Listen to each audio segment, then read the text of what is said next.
Hey guys what's up, कैसे हो आप सब लोग। मैं डॉक्टर पवनजीत सिंह और आप मुझे देख रहे हैं बायोकेम क्रॉनिकल्स चैनल पे।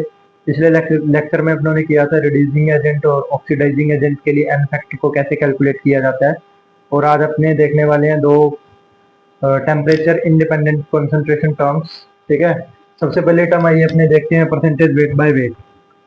परसेंटेज वेट बाय वेट इस टाइप की तीन टर्म्स होती हैं। दो तो अपनों ने देखी थी टेम्परेचर डिपेंडेंट पे, जो थी परसेंटेज वेट बाय वॉल्यूम और परसेंटेज वॉल्यूम बाय वॉल्यूम, जो अपने पे देख चुके हैं टर्म्स। आइए इस टर्म को अपने कैसे डिफाइन करेंगे देखते हैं। वेट ऑफ सोल्यूट, इसको अपने डिफाइन कर सकते हैं weight of solute in gram divided by weight of solution in gram into में 100 बिकॉज ऑफ परसेंटेज। ठीक है, तो ये इस टर्म को अपने इस टाइप डिफाइन कर सकते हैं।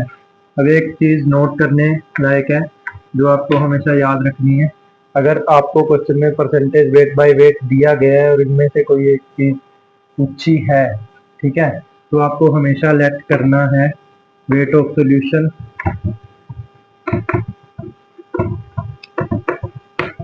100 ग्राम, हमेशा आपको लेट करके चलना है।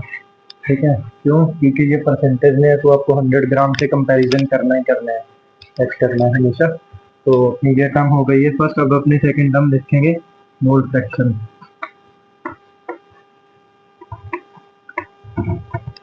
Mole fraction which is denoted by capital x. ठीक है, तो मोल फ्रैक्शन को समझने के लिए अपने एक एग्जांपल लेंगे और उसके through mole fraction concentration term को समझेंगे। उसके लिए आइए अपने देखते हैं एग्जांपल। दूसरी कंसंट्रेशन टर्म लेते हैं अपने मोल फ्रैक्शन, इसको अपने कैपिटल एक्स से डिनोट करते हैं। इसको समझने के लिए एक एग्जांपल लेते हैं अपनों ने एक बीकर लिया, उसमें अपनों ने सब्सटेंस ए डाला, फिर सब्सटेंस बी डाला। ठीक है, अपनों ने माना कि जो सब्सटेंस ए है वो सोल्यूट है और जो सब्सटेंस बी डाला था वो सोलवेंट है। ठीक है, सोल्यूट के अपनों ने n नंबर ऑफ मोल्स डाले और सोलवेंट के n नंबर ऑफ मोल्स डाले अपनों ने, सोलवेंट के भी और सोल्यूट के भी। तो टोटल नंबर ऑफ मोल्स कितने हो गए सोल्यूशन के? Number of moles of solute A plus number of moles of solute B, total number of moles हो जाएंगे ये। तो अगर अपने को निकालना है mole fraction for solute A, ठीक है, तो अपने इसको लिख सकते हैं मोल्स ऑफ सोल्यूट ए जो अपनों ने सॉल्यूशन में डाले हैं। ठीक है, और टोटल नंबर ऑफ मोल्स। इस इक्वेशन को अपने एक्सपेंड करके लिख सकते हैं। टोटल नंबर ऑफ मोल्स की अपने पास वैल्यू है Na प्लस Nb।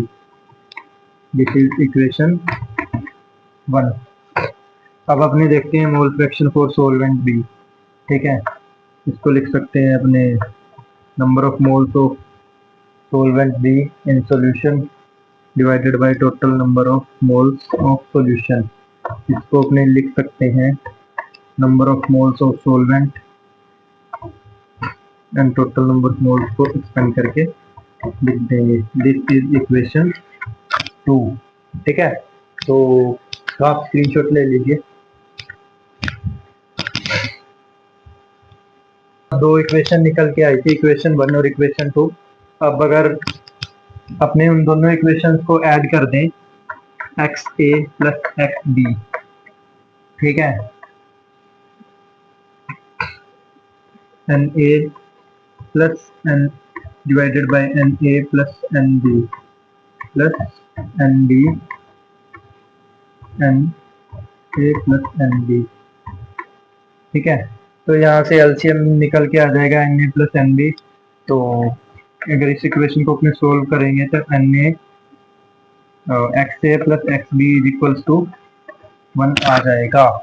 तो इसको अपने लिख सकते हैं x B is equals to में 1 माइनस एक्स ए। तो this is the final result. ठीक है, ये एक बहुत इंपॉर्टेंट फॉर्मूला है आपके लिए। इसके ऊपर आपको न्यूमेरिकल्स भी बहुत सारे दिख जाएंगे नीट नीट के एग्जाम में और बोर्ड एग्जाम्स में। आपको इस फॉर्मूले पर डायरेक्ट न्यूमेरिकल्स मिलेंगे, जिसमें आपको मोल फ्रैक्शन दिया होगा सॉल्वेंट का या सोल्यूट का, तो आपको किसी एक का मतलब मोल फ्रैक्शन दिया होगा और आपको किसी दूसरे का मोल फ्रैक्शन पूछ लेंगे। या तो सॉल्वेंट का दिया होगा सोल्यूट का पूछ लेंगे, या सोल्यूट का दिया होगा सॉल्वेंट का पूछ लेंगे।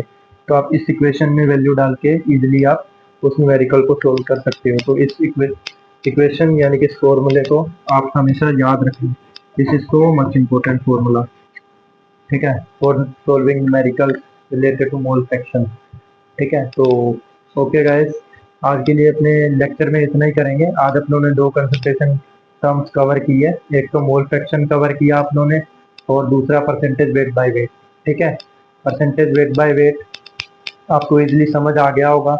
ठीक है, कोई मतलब इतनी लंबी चौड़ी टर्म नहीं है, वो बहुत इजी टर्म है।